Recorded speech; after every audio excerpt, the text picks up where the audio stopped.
Heavenly Father, we bless you again, O God. We praise you.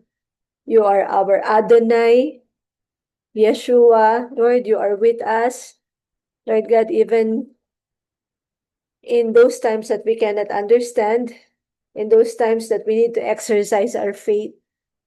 Lord, thank you for being faithful. Tonight, Lord God, I pray for every one of us who are here. Help us really to grasp to grasp your presence, to grasp that breath of life that you are blowing upon us, O God, and refresh us, refresh our soul, O God. And even for those who will join this meditation, Lord, do the same. Same refreshing, same encouragement, same strengthening, O God. We love you, we bless you, God. In Jesus' name, amen. Okay, welcome to our um, Friday night meditation. Yan. Welcome to our Friday night meditation and prayer. We do this. Why? Because as parents of kids with special needs, kailangan natin ng good, positive, strong mental health na hindi tayo magpapagapi, hindi tayo magpapadapa sa mga trials, sa mga challenges, sa mga problems, sa mga dumadating na kung ano pa yan magawa ng kaaway, 'di ba? So, we stay strong, especially when we pray together, when we meditate together. Iba po yung lakas na dinudulot niyan sa atin. Yeah, the worship song, I listened to that the whole week. Kailangan ko yan. So, before we go to our meditation, I just want to ask you one thing. Kumusta kayo? Ayan. So, kumusta kayo? What is one thing that, uh, sige na nga, i-share ko na nga yung ano, yung sharing question natin. Asa na yan? Yan. Ito yung ano natin ngayon, topic natin this tonight. I think this is really very, very timely for all of us, no?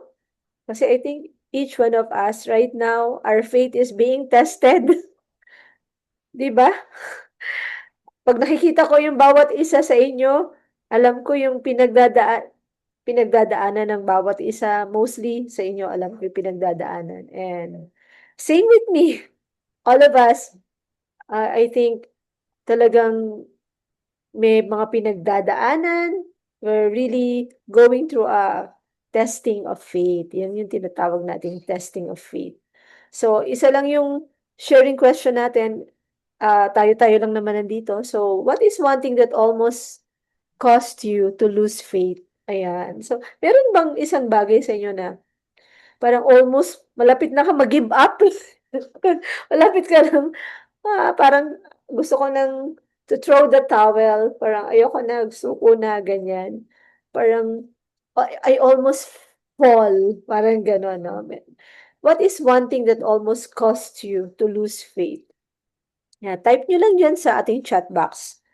Personally, ako talaga nung malaman ko talaga, yung time na hirap ako kay Rafael, around 6 years old, 4 years old to 6 years old, grabe yung hirap namin doon. Talagang, I really question God, bakit ganon, ganyan, di ba? Talagang, to the point na sobrang I got so angry and really having a hard time during that time. Sobrang hinahirapan ako. I know the kalisod, yung sabi ni Saya, kalisod of having those times na lalo na pag nag-uumpisa pa lang yung journey mo sa autism, sobrang hirap. Sabi ko nga, napapamura ako sa hirap.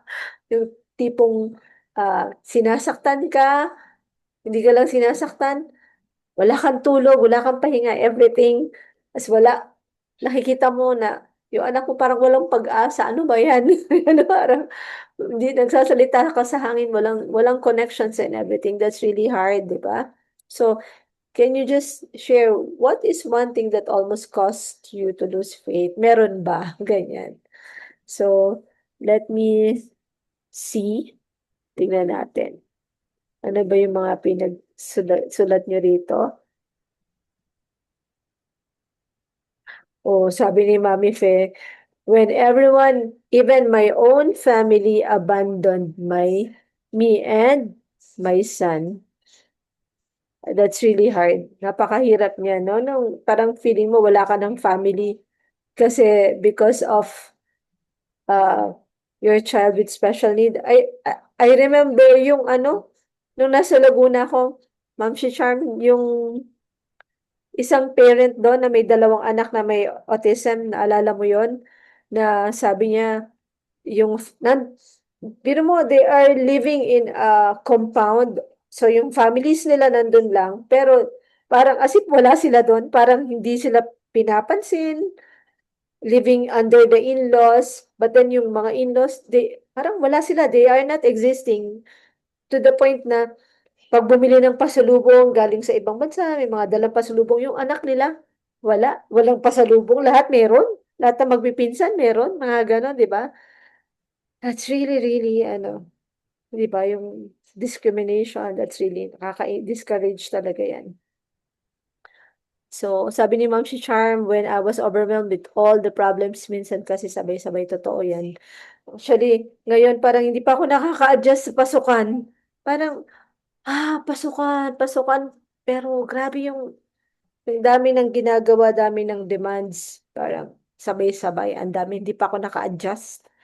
Mami Mila, sabi niya, nung nawala alaga ko kasi I ask why, bakit nagkulang ba ako?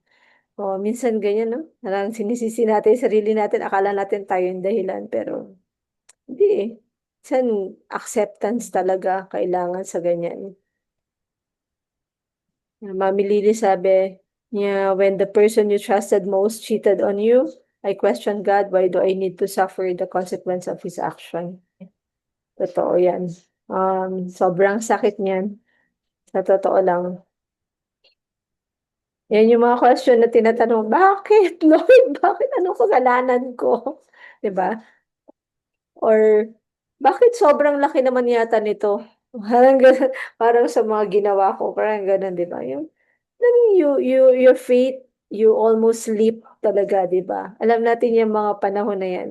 Sabi na ni Mami Mel, recently po, sunod-sunod yung pagsubok as in, like from nagkasakit anak, namatay yung kapatid ng partner ko, kami nag-aalaga nung nagkasakit, nawalan mi ng work, nabangga ang motor ang mama, oo, problem sa finances, but maraming lesson din po natutunan during those times.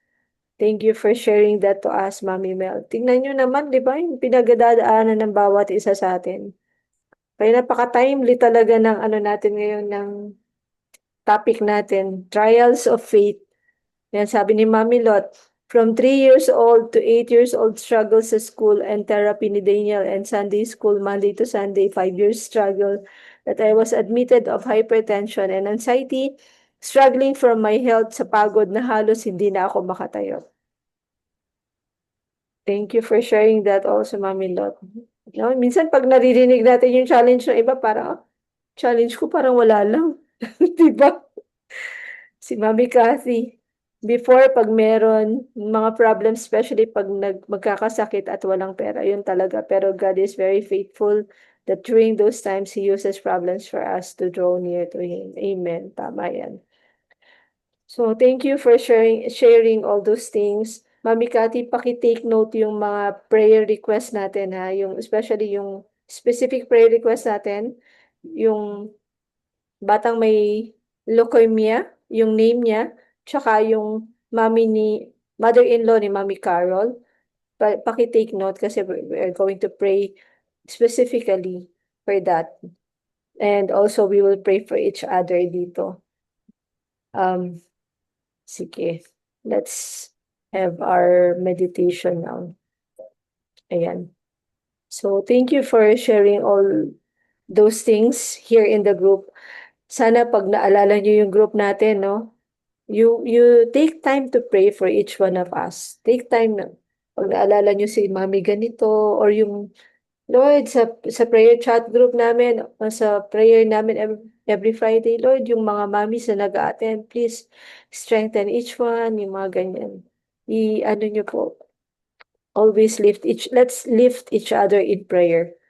Okay, so, the object of our faith, this is just a review of what we already learned last time. Diba? Last time, dapat natutunan natin na yung faith natin, yung pananampalataya natin, dapat meron siyang focus or object or basis. Ano yung basis ng faith mo? So, ito yung natutunan natin. Number one, yung nature of God. We believe in God because we know His promises. Alam natin yung character niya. Alam natin yung power niya, no? Na He's very powerful. Kayang-kaya niyang gawin kung ano yung problema mo, mas may power siya para i-overcome yan.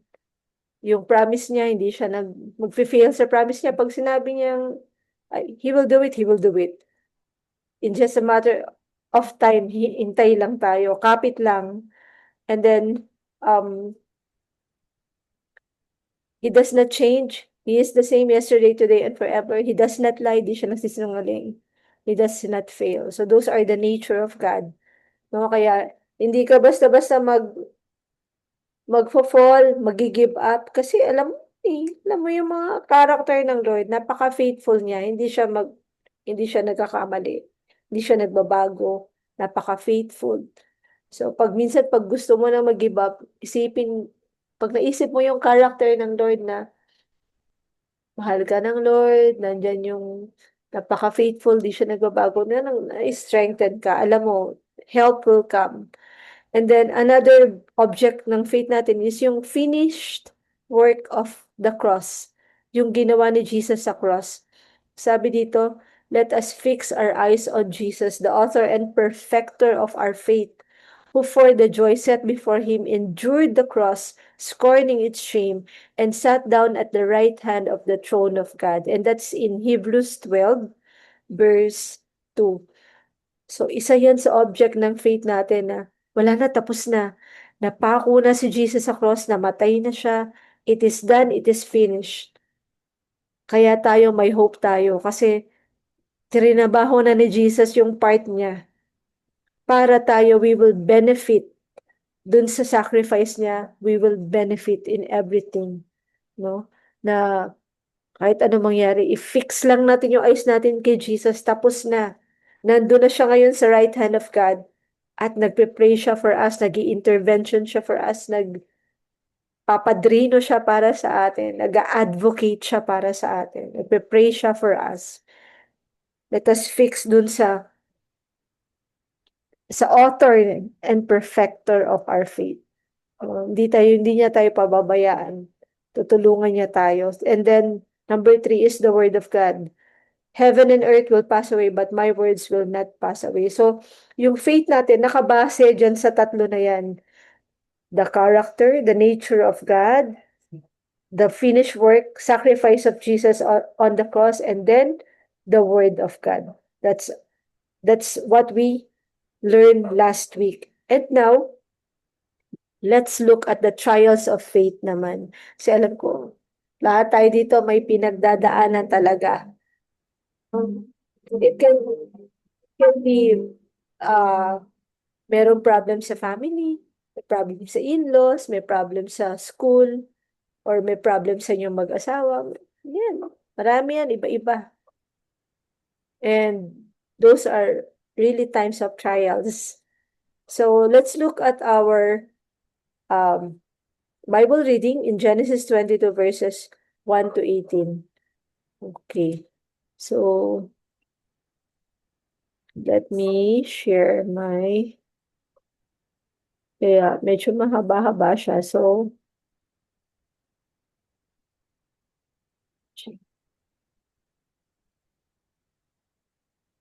okay. Mag, Mami, okay. Mami Lily, okay ka na ba mag-read ng word? Yeah, I'm back. Thank you, Lord. Yes. Ayan, nakita ko si Ma'am Net, how are you? How's your operation? Okay naman siya, okey naman siya. Medyo Great to malabo hear. pa lang yung mata. It will At least you're back now. Amen. Praise God. natin yung Namiss ko din. congratulations. Namiss ko din ang Friday. Ilang dalawang Nakakamiss Friday ko ata din akong wala. namin. From that bagyo, no? Ngayon, Yes, grabe. grabe yung bagyo sa bagyo. We miss you too, Mami Lily. Yan nga eh, nandun. Medyo ano pa, slowly picking up. Ang hirap, parang ang hirap bumangon, pero lahat ng nasa paligid mo tumba, parang gano'n. Loading. Oo. Pero you know one thing good din, nandiyan ni Yana. Floaty. Di ba walang kuryente, so walang TV, no anything, no cellphone. Aba, ang daldal na ni Yana. Praise God!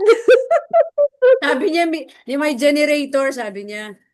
What's that sound? Nag-sentence bigla. Nagulat ako, what's that sound? Ha? Saan niyo galing yun?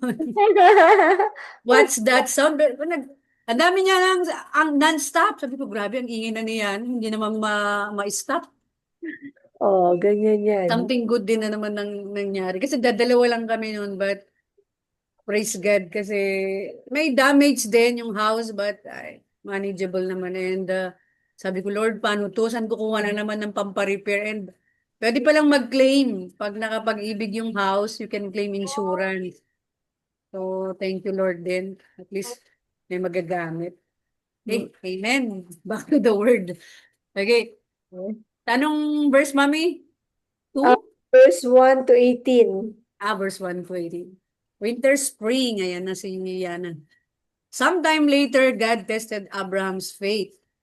Abraham, God called. Yes, he replied, here I am. Take your son, your only son. Yes, Isaac, whom you have loved so much, and go to the land of Moriah. Go and sacrifice him as a burnt offering on one of the mountains, which I will show you. The next morning, Abraham got up early.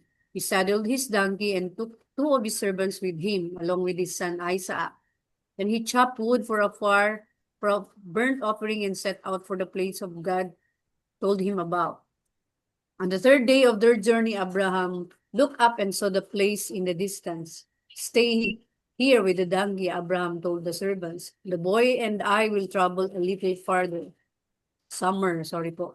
We will worship there and then we will come right back. So Abraham placed the wood for the burnt offering on Isaac's shoulder, while he himself carried the fire and the knife. As the two of them walked on together, Isaac turned to Abraham and said, Father. Yes, my son, Abraham replied. We have the fire and the wood, the boy said.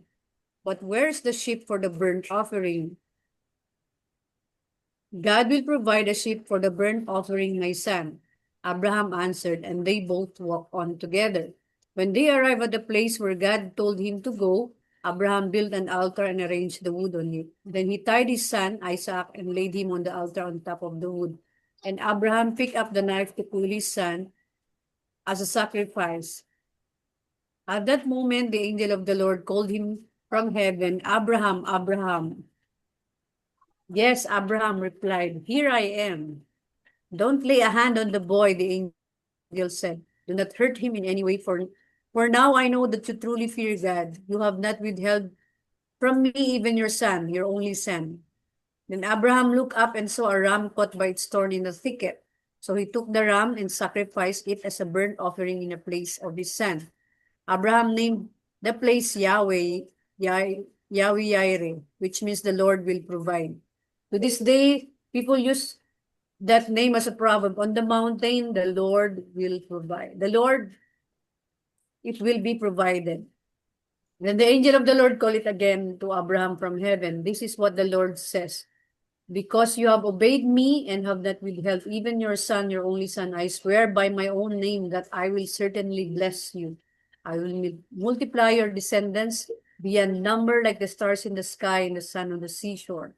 Your descendants will conquer the cities of their enemies, and through your descendants all nations on the earth will be blessed, all because you have obeyed me. Amen. Amen. Amen. Ayan. So, let's go to our meditation. Ayan.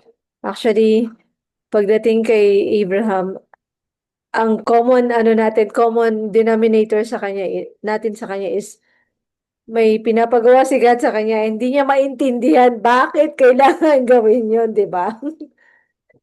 But then, he trusted the Lord. So, tingnan natin the flow of trials of faith. Tingnan natin paano yung flow niya. Una, di ba, naka-receive siya ng word from God. He received a word from God. Sabi ng Lord, take your son, your only son, yes, Isaac, whom you love so much, and go to the land of Moriah, go and sacrifice him as a burnt offering on one of the mountains which I will show you. That's in Genesis 22 verse 2. Diba kahit anong ubos isipin mo, yan, parang if you are in the shoes of Abraham, parang, why Lord? Bakit mo yan pagagawa sa akin? Ba't mo kailangan ipapasacrifice sa akin yung anak ko? Bakit? Diba? Parang, it's not logical. It's very, parang, parang hindi tama talaga sa kahit anong angle, hindi tama yung paggagawa niya. Pero, nag-trust siya sa Lord. Diba? Nag-obey siya kay God. So, sometimes ganun minsan may marireceive tayo from the Lord na mga words, na mga instructions, may papakita sa atin ang Lord na sabi nga ni Mami Mel, mga lessons in life, maring may pinapagawa si God sa atin, may pinapagawa si God sa bawat isa sa atin na parang, bakit kailangan kong gawin to? Ayan, parang ako minsan tinatanong ko, ba't kailangan kong gawin to? Pwede namang hindi. Ganun, di ba? Pwede namang hindi.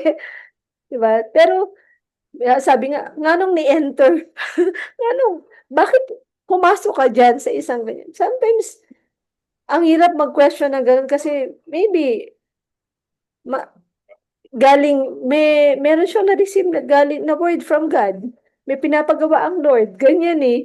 Ang hirap mag-question, ang hirap mag-judge sa isang tao, lalo na baka mamaya si God yung nag-instruct dun sa, nagbigay ng instruction to do that. May mga ganun, di ba? Or, meron kang pinagdadaanan na problem or challenges na wala kang choice kundi, alam mo yung wala kang pwedeng gawin na yung galing mo, yung talino mo, parang nasa end na siya. Kahit anong gawin mo, hindi pa rin tumatalab. Tapos, alam mo yun, yung wala ka talagang choice kundi magtiwala lang sa Lord. Dumating ba sa point ng life niyo yung gano'n na parang dead end? Parang, kumbaga sa chess, checkmate. Parang, wala na. Ito, hanggang dito na lang ako, hanggang dito na lang yung kakayahan ko. Ito yung sinabi ng Lord, magtiwala ako sa Kanya. Sabi nga, trust in the Lord with all your heart. Do not lean on your own understanding. In all your ways, acknowledge Him, and He will make your path straight. Parang wala na kang choice, kundi magtiwala na lang sa sinabi ng Lord. Magtiwala ka sa akin. Sige Lord, magtitiwala na lang ako sa iyo. Pikit mata, yayakapin ko tong pinagagawa mo. 'Di ba? Mga ganyan eh, parang, ba't kailangan ko pa itong tanggapin? Ang dami-dami ko na nga, parang gano'n minsan, no? Ba't kailangan ko pa itong tanggapin? Ang dami-dami ko na nga responsibilidad at tanggapin ko pa ba to? Mga gano'n. Ang drama. Pero minsan, totoo yun. Well, maybe because God is really, telling us to do something. May purpose talaga siya. And ang pinaka-the best lang to do is trust lang. Tiwala lang talaga. So, meron talagang period of testing, di ba? Sabi ganun sa James 1 verse 2 to 4, Dear brothers and sisters, when troubles of any kind come your way, consider it an opportunity for great Joy, grabe, no? Trouble, pero great joy. Opportunity for great joy. Grabe. Siguro talaga ito yung joy na masasabi mong para kang loka-loka. Tatawa ka, ang dami mong problema, pero natatawa. Magkabaliktad. Di ba? Nakakatawa yung ganito. Pero ito yung sabi ni James. Alam nyo, ewan ko kung nanonood kayo ng The Chosen. Kung may Netflix kayo, panoorin nyo yon. It's the life of Jesus. Um, Parang ginawa nilang series yung life ni Christ. Sobrang ganda niya. Sobrang ma-appreciate mo si Jesus. Sobrang ma-appreciate mo yung characters dun sa Gospels, yung Matthew, Mark, Luke, John. Sobrang ma-appreciate mo talaga sila. Sobrang tuwan-tuwa ako. Nanonood ako ah, The Chosen at least 2 episode a day. So, sobrang nakakatuwa. As in, para ka nagbabasa ng Bible. And makikita mo yung Bible from different perspective. So, I hope you could watch that. So, ito yung si James dun sa The Chosen, yung sa series na yun na pinapanood ko sa Netflix. Siya yung si Little James na hirap na hirap siyang lumakad. Parang meron siyang parang may sakit siya na yung paa niya may sakit na. Pero despite of sobrang sakit ng paa niya, tapos lahat pinapagaling ni Jesus, lahat gumagaling lahat ng mga tao na mini-minister ni Jesus. Pero siya parang tinatago niya yung karamdaman niya na ang sakit ng paa niya. Tapos ang layo ng mga nilalakad nila. So, alam mo yun, parang hindi nate-tempt siya mag-question, bakit ako hindi pa gumagaling? Lahat sila nagagalingan. Ako nasa 12 apostles, nasa 12 disciples, pero parang ba't hindi pa ako gumagaling? Ganon. Tapos, nagkaroon sila ng conversation ni Jesus. Alam mo, ang ganda kasi ng pagka-portray nila kay Jesus doon, na sobrang loving lang, sobrang ano lang yung ini-explain niya kay James, sabi niya kay James, alam mo na pagagalingin ka. Sabi niya, alam mo na gagaling ka, no, James? Sabi niya, in just, in just a matter of time, gagaling ka. Sabi niya, ganun. Ini-encourage niya si James. Ayan. Parang, basta panoorin niyo, ang ganda talaga yun. Anyway, eto na yun. Siya yung sumulat nito, sa James 1, verse 2 to 4. Sabi dito, sa verse 3, for you know that when your faith is tested, your endurance has a chance to grow. So let it grow, for when your endurance is fully developed, you will be perfect and complete, needing nothing. Wow, ang sarap kaya ng ganun. Yung parang wala ka ng kailangan, alam mo, satisfied ka na talaga sa heart mo, wala na kang kailangan. Ano man ang mangyari, may shalom, may peace ka sa heart. So so if all of us here is in this time or season na nasa testing of faith tayo, let us rejoice. No? Ay, mag-rejoice na tayo. Mag-rejoice tayo sa Lord. Kasi faithful talaga siya. Kahit hirap, rejoice lang. So, ang next naman, no, sa flow of trials of faith. So una, we will receive a word from God, an instruction. Hindi ko alam kung anong gustong ituro ng Lord sa atin o pinapagawa sa atin ng Lord. Anong lesson ba yan? Ang number 2 is obedience. Diba? Sabi dito, when they arrived at the place where God had told him to go, Abraham built an altar and arranged the wood on it. Then he tied his son Isaac and laid him on the altar on top of the wood, and Abraham picked up the knife to kill his son as a sacrifice. Genesis 22 verse 9 to 10. Diba? There's an obedience. So, nung aktong papatayin niya i-offer niya na si Isaac, pinigilan na siya ng Lord. Ano yung tumatakbo sa isip ni Abraham during that time? Ano? Well, sabi dun sa Bible, ang nasa isip, ang nasa isip daw ni Abraham during that time is that inutos to ng Lord, gagawin ko to. Anyway, si God naman siya, powerful naman siya. Kung namatay yung anak ko, kaya niya rin buhayin. Ganun daw yung thinking ng ni Abraham during that time. So, nagtiwala siya kay God. And then, ang nakakatuwa, nung nag-obey siya kay God, grabe din yung rewards of faith. Sabi dito, then the angel of the Lord called again to Abraham from heaven. This is what the Lord says. Because you have obeyed me and have not withheld even your son, your only son, I swear by my own name. Wow, nag-swear na talaga si God, nag-swear sa kanyang pangalan, that I will certainly bless you.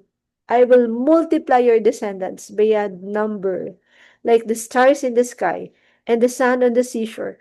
Your descendants will conquer the cities of their enemies, and through your descendants, all the nations of the earth will be blessed, all because you have obeyed me. So, nakita niyo itong picture na to. Ito yung time talaga na God showed Abraham yung plan niya sa kanya.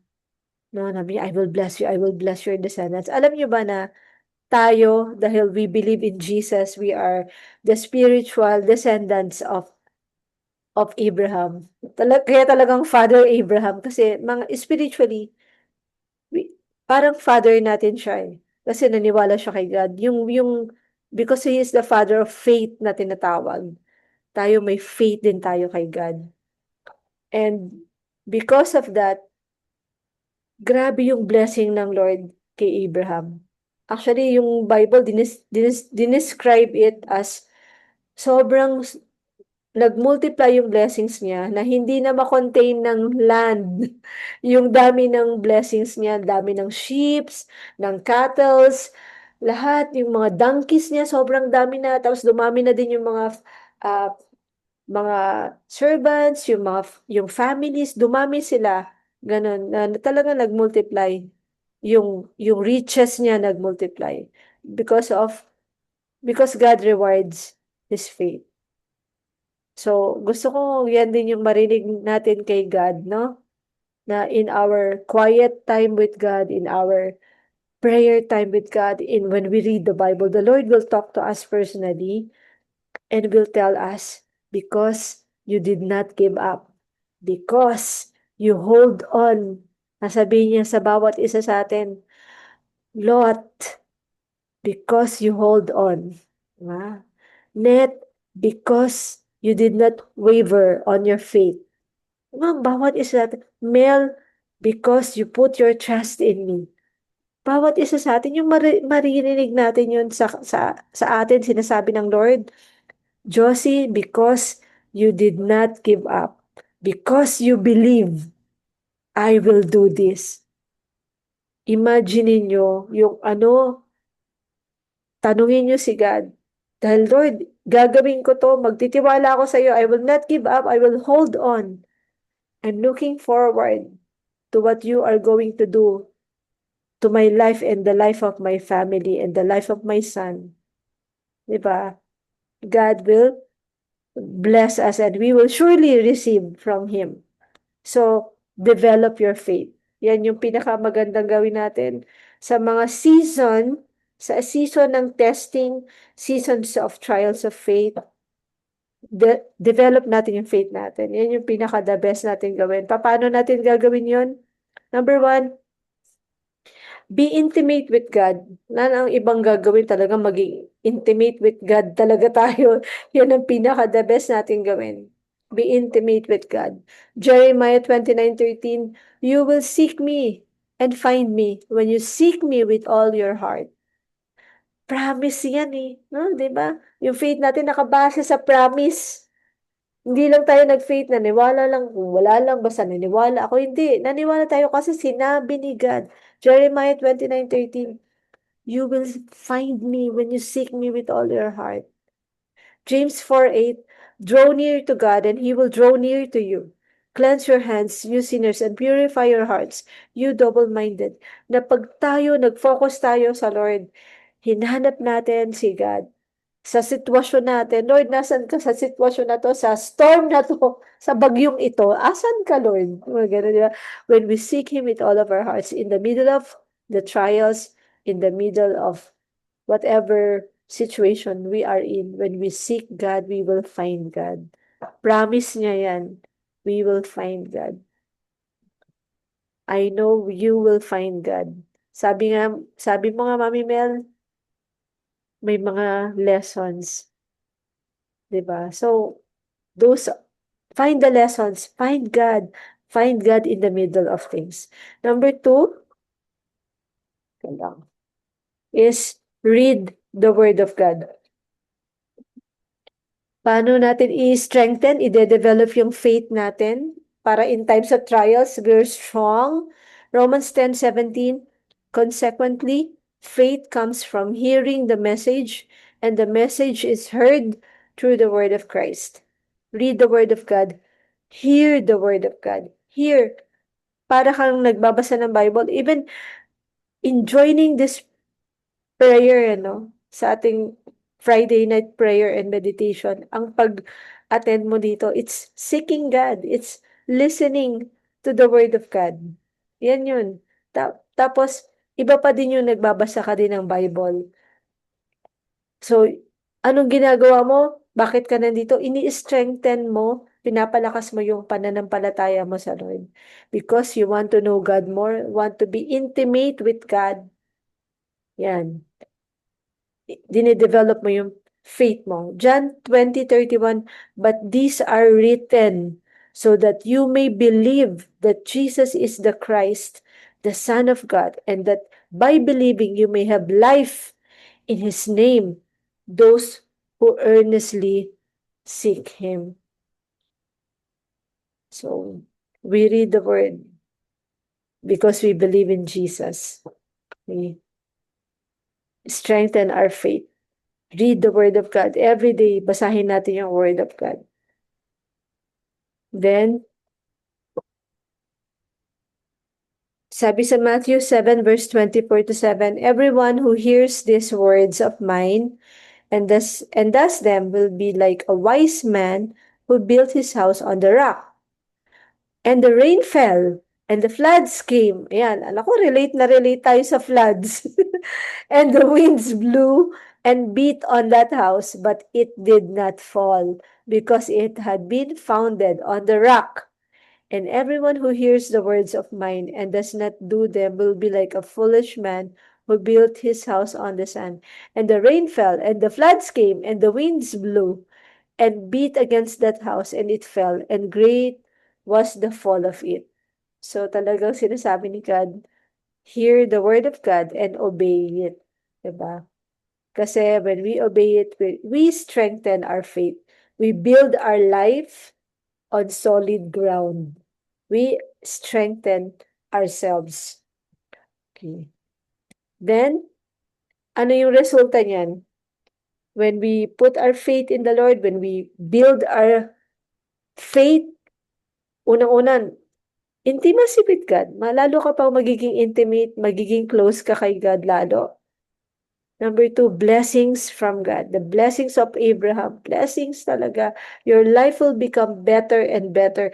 Those who put their trust in the Lord, they will never be shaken. They will never be put to shame. When you keep on trusting the Lord, your life will just become better and better. Hindi lang din sa financial, no? Kundi spiritually, magiging better ka. Yung peace that passes all understanding nandyan, di nawawala. Yung shalom, yung peace, na no matter what's happening, meron kang kapayapaan sa puso mo, nakaka-smile ka. You can really sing that, with Christ in my vessel, I can smile at the storm. Di ba? Smile talaga at the storm kasi kasama mo si God. Hindi ka nag-iisa. Yung mga apostles nga, when they write the word of God, nung sinusulat nila yung Bible, no? Iba sa kanila, nasa prison. Iba sa kanila, tinotorture. Pero they are happy, they are, no, may peace sa heart nila. And they know their rewards is waiting sa heaven. Nandun yung rewards nila. And then, another is purpose. You will receive the purpose of your life. Ano ba yung purpose mo? Ano bang purpose ng buhay mo? Alam mo yung lumalakad ka ng may direksyon, ng may patutunguhan ka, nang meron kang sinusundan na hindi yung parang, saan ba ako pupunta? Ano ba to? Saan ba? Nawawala ako. Ganun. Nag-Google Map na ako, nawawala pa ako. I mean, isa kang tao na lumalakad ng may determination, lumalakad ng may direction, lumalakad ng may authority, lumalakad ng may sense talaga na alam mo saan ka pupunta, alam mo anong gusto mong gawin, alam mo anong purpose mo. And that's because of your faith deepening your relationship with God. So yan talaga yung ano, isa sa makikita mo, may purpose ang Lord sa lahat. Lahat ng nangyayari, pinapatatag ka, pinapalakas ka, pati yung mga tao na nasa paligid mo, pinapalakas niya. So, ito yung memory verse natin, Hebrews 11:6. And without faith, it is impossible to please God, because anyone who comes to Him must believe that He exists and that He rewards those who earnestly seek Him. Yan. Remember natin yan. When you seek God, ire-reward ka. Pag di ka nag-give up, ire-reward ka. You know what? God is a rewarder. Our Heavenly Father is a rewarder. Kung ikaw nga at ako, tayo lahat dito, bilang magulang, ang dali natin mag-reward sa anak natin, di ba? Alala nyo nung nagsalita yung anak nyo, first time niya magsalita ng SM or ng Jollibee, pumunta talaga kayo sa Jollibee. Ganun, di ba? And imagine God, our Heavenly Father, napaka-generous niya. He is a rewarder. Grabe, ire-reward talaga tayo sa mga lahat ng mga ano natin. O ano man, yung mga pinagdadaanan natin na hindi tayo nag-give up, God will reward us. Okay, so diyan nagtatapos ang ating meditation before we go to our prayer. Sino po ang gustong mag-add sa ating pinag-usapan? Sige po, wag na pong mahiya. Tama, hindi ako mahihiya. Dahil may gusto akong i-share, may gusto akong ibahagi isa sa mga nabasa ko. This is a word of wisdom from the famous spiritual leader Billy Graham. Sabi niya, discouragement, it's rooted in unbelief. Perhaps you are discouraged because you think you are not making enough money and you are not convinced that God can supply your needs. Or you are frustrated in your circumstance and you refuse to believe God can help you to be contented. Or you are worried about health problems like me. Worried na parang yung the dictates of Satan na sasabihin ng mga kasama mo, oh, kumusta yung mata mo? Kumusta yung mata mo? Naiisip mo. But before I had the surgery, I have all the faith that it will run smoothly. But nevertheless, after 3 weeks, medyo malabo pa. But nevertheless, there is that dictate of Satan in you na oh, sige, mag-ano ka, sabi ni Lord sa'yo, siya bahala, bakit hanggang ngayon malabo pa rin yung mata mo, di ba? So, and you don't stop to consider that your life is in God's hand, and that's parang, di ba? Discouragement is a large cloud that like all clouds obscures the warmth and joy of the sun. Sabi ya. In the case of spiritual discouragement, the Son of God, the Lord, our Lord Jesus, is eclipsed in our lives.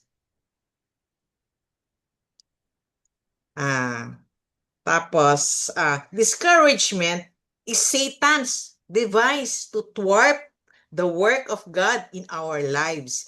It blinds our eyes to the mercy of God and makes us perceive only the unfavorable circumstances. There is only one way to dispel discouragement, and it is not in our own strength, not in our own strength or ingenuity.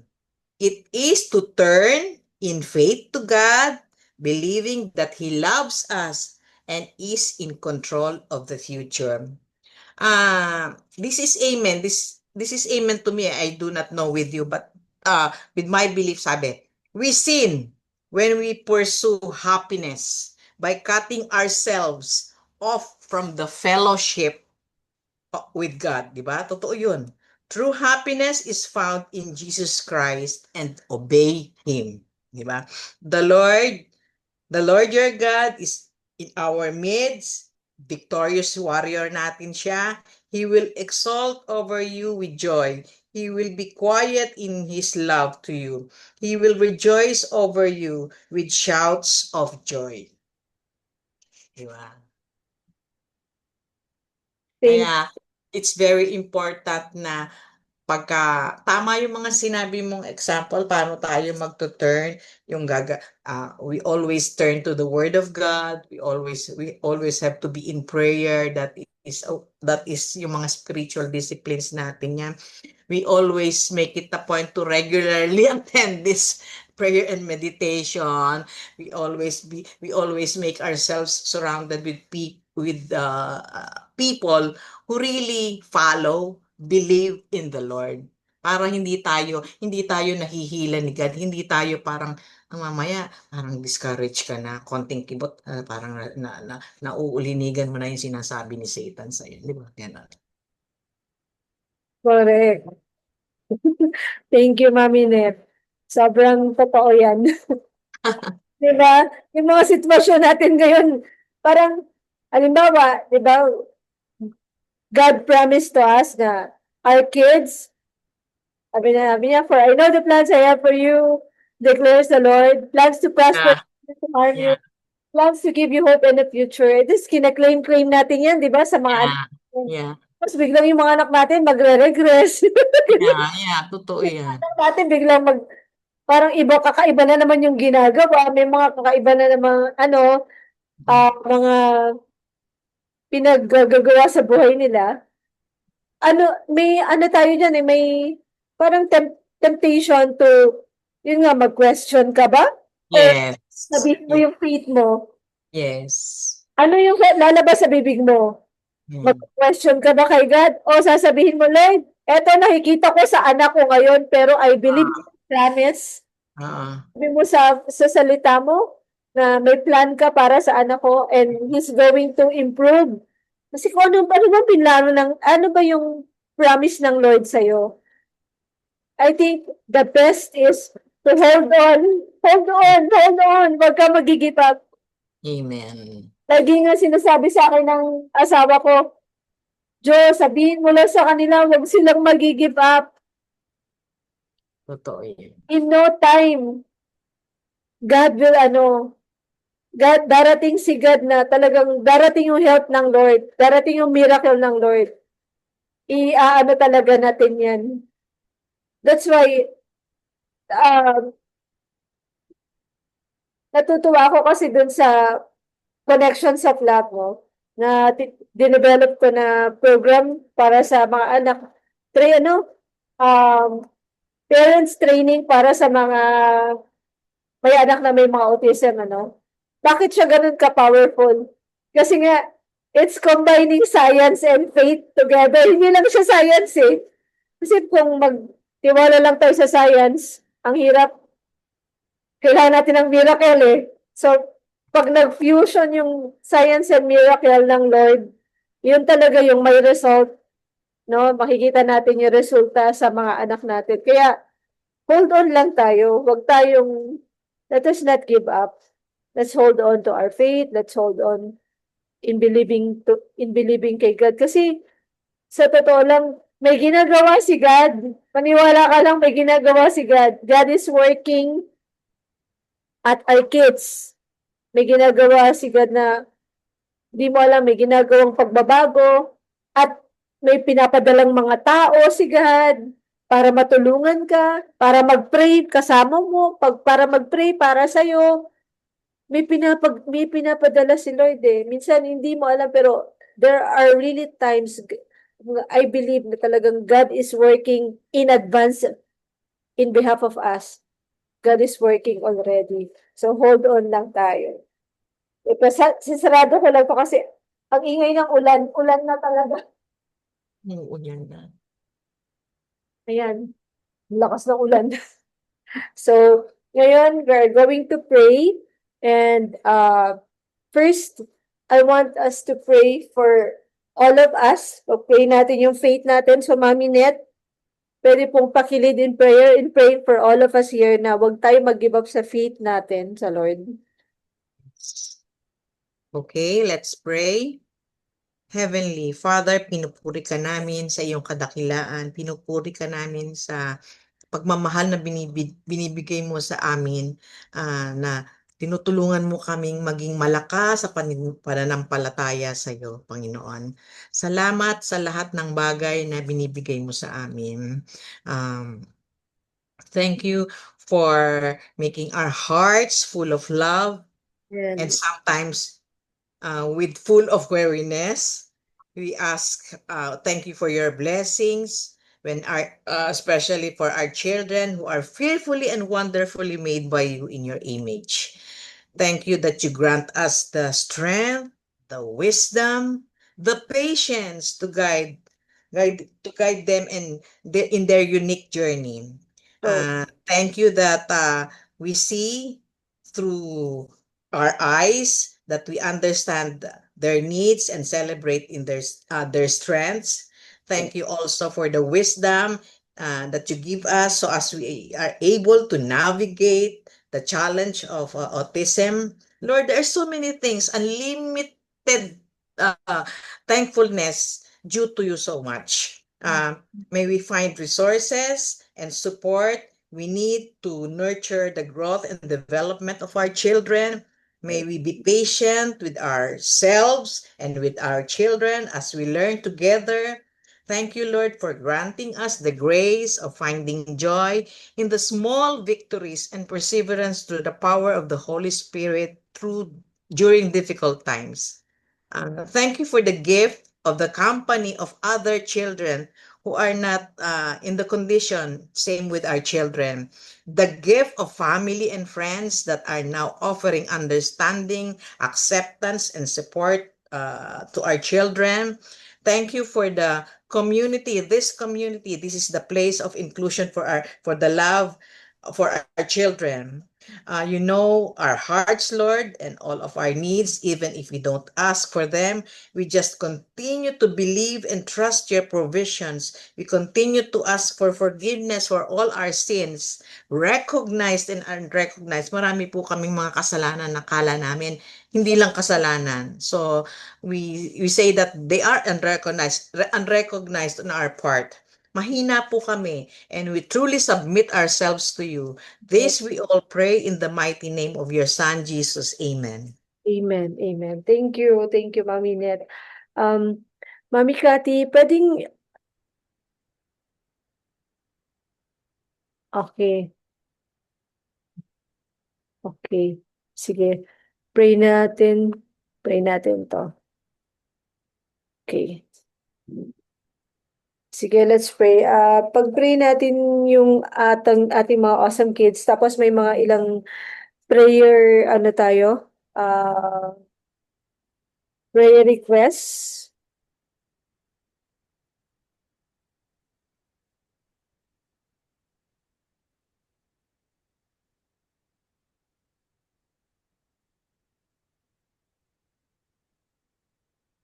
Okay. Pag-pray natin yung mami ni mother-in-law ni Mami Carol kasi kailangan niya na siya ng bypass operation, heart surgery, no?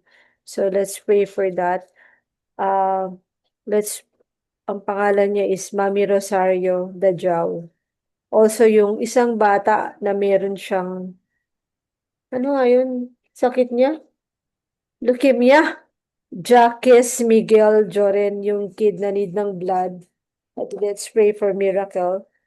Um, ah, yung isang cousin din ng asawa ko, meron din siyang nasa hospital, may kidney failure sa that. Mga ba pangalan no, nakalimutan ko. Teka lang, hanapin ko yun na kalimutan na. Sama na natin kay nakakaawa. So I hope na makita ko agad. So, basta sabihin ko na lang yung ano niya, yung ah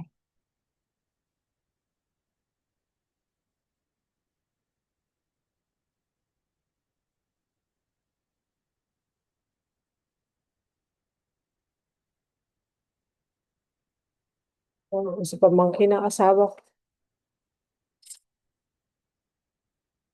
Sige. Tapos, I will also pray. Mami Carol, Mami Cathy, can you lead us in praying for our awesome kids? Tapos, ipagpe-pray ko yung mga specific prayers. Nandyan. Okay, Mami Jo. Klaro ra ko. Oh, klaro lang ka. Sige, sige. Let's pray for our awesome kids. Father God, we praise you, Lord. We worship you and we honor you. You are our Almighty God, our source of strength, Lord, the source of our life. Thank you, Lord God, for tonight. Thank you for gathering us, Lord.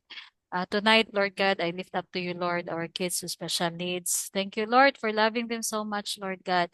And I pray, Lord, that you will protect them, Lord God. Even, Lord God, when they're in school, when they're in therapy, Lord, or in their homes, oh Lord God, cover them with your divine protection. Oh Lord God, they are precious gift, Lord God, from you, Lord. And Lord, help them, Lord God, to mature, to grow, Lord God. Help them, Lord, to know you more, that they will grow, Lord God, knowing you deeper and deeper, Lord God. Thank you, Lord. Lord God, even their skills, Lord, will advance in years, oh Lord God. Lord, we are declaring that our children, that their skills, Lord God, will advance in years. Touch every inch of their body, Lord, from the inside out. I believe, Lord God, that you are at work in their lives. Lord, you pay attention, Lord, to their every breath, Lord God. Thank you, Lord God, for every improvement and progress. May it be big or small, Lord God. We celebrate every milestones they achieved, Lord. Lord God, I pray for healing to those kids who are sick right now. You said in your words that by your stripes and by your wounds, they are healed, Lord God. We pray for healing of their gut problem, sensory problems, Lord, speech and communication problem. Those of Some of them, Lord God, have eating problems, have seizures, Lord, and also those who are having multiple diagnoses, Lord God. I lay them all to your nail-pierced hands, O Lord God. Strengthen these kids, Lord, their body, mind, and heart. Keep them always in their good condition, O Lord God. I believe you have many plans for them, Lord God, for their future. May your will be done, O Lord, sa life ng mga kids. And we trust you, Lord, that you have wonderful plans for them, plans to prosper and not to harm them. You Amen. came, Lord God, so that they may have life and have it more abundantly. That is your promise, Lord, and we believe your promises, Lord God. We trust your promises, Lord. Thank you so much, Lord God, sa love mo, Lord, sa mga kids namin. And I pray that goodness and mercy and favor, Lord God, shall follow them all the days of their lives. In Jesus' name we pray. Amen and amen. Amen. Thank you for praying, Mami Kat. Before I pray for the specific, kasi pag nag-pray ako for the specific, I'm going to stop the recording kasi para hindi naman ma-public yung mga prayer natin, ano. But then I want to share this with you. Okay. I want you to be in prayer with me for this. This is, um, we're planning to do this. Autism Help Center. Pinagpe-pray ko na God will give us the right place Pero as of now, ito yung tina-target ko na place. It's parang for rent siya. Malapit lang siya sa school ng anak ko. It's in Liloan, Cebu. And I'm going to make this as an autism help center, wherein I'll do some trainings and sessions with parents na halimbawa, merong gustong pumunta just to really learn paanong i-reach out yung anak nila, paanong gagawin sa anak nila. So I'm going to demonstrate it. Pupunta sila doon, then we'll have time together, bonding together, then I'll teach them how to do it, ganyan. So may mga ganyan tayong mga gagawin dyan. So yung ibaba niyan, I'm going to set up as a play area, talagang parang playhouse for the kids. So please be in prayer with me for God's provision for that. No, kasi talaga ako excited na ako dito. Kaya minsan sabi ko nga, ano na naman to, bago na naman. I mean, I don't know. Sabi ko, sige lang, go lang ng go lang. Pag may pinapagawa ang Lord, go lang ng go. Ayan. 'Di ba? So, minsan mahirap, pero let's just go. Ganun talaga. Oo. Yeah. And ang dami ko nang nasa isip ko ng mga gagawin dyan. Like, I'm going to have a session for teenagers na mga may autism na talagang syempre may limit lang kasi maliit lang din yung house, but it can really hold mga siguro mga around 7 to 10 teenagers together. Then we'll just play, getting to know each other, just love each other. Yung alam mo yun, sobrang nakaka-excite na. So as in, na-excite na talaga ako. As per yung mga parents, like, I have one in Liloan sa school ni Rafael. Yung, kilala to ni Mami Jonah. Mami Jonah, yung friend mo na may anak na dalawang autism. Oh, matagal ko nang in-invite yun, medyo kahit sa prayer natin. Oo, sige lang kasi sabi ko sa kanya, I'll give her time. Pag natuloy yun, siya yung uunahin ko. Talagang we'll try to reach out dun sa anak niya. Dalawa yung anak niya kasi yung Yes po, dalawa. Dalawang may autism. yung anak niya pala isa talagang dalaga na, as in medyo tapos natuklasan ko din na yung pala anak niya nakakasalita ng ilang words like yung lalaki nasasabi ng mama yung minsan nakakasabi ng mama, sabi ko ang laki ng potential maging talaga verbal and makipag-communicate. Laki. Sabi ko sa kanya, you just have to apply connections of love. So, excited na talaga ako. Sabi niya, oo nga, Mami Josie, oo. Sabi ko gano'n, ikaw talaga yung unahin ko. Buti na convince mo, Mami Jo. Matagal ko na talagang kinonvince siya. Kasi naawa kasi ako sa kanila, dalawa kasi yung anak niya. Talaga siya. Kasi school, kaya kita-kita ko yung struggle niya na inaasika. Parang halos magkasunod lang. Pero sige, pag-pray lang din natin na talagang, alam mo yon, maging desperate siya to really, hold on to God. Hindi lang science talaga eh. Kailangan talaga ng faith. So, ayun. Please be in prayer with me for that Autism Help Center that God will provide. No? So, yun yung natin. Okay. So, i-stop ko muna yung recording nito kasi magpe-pray na tayo for specific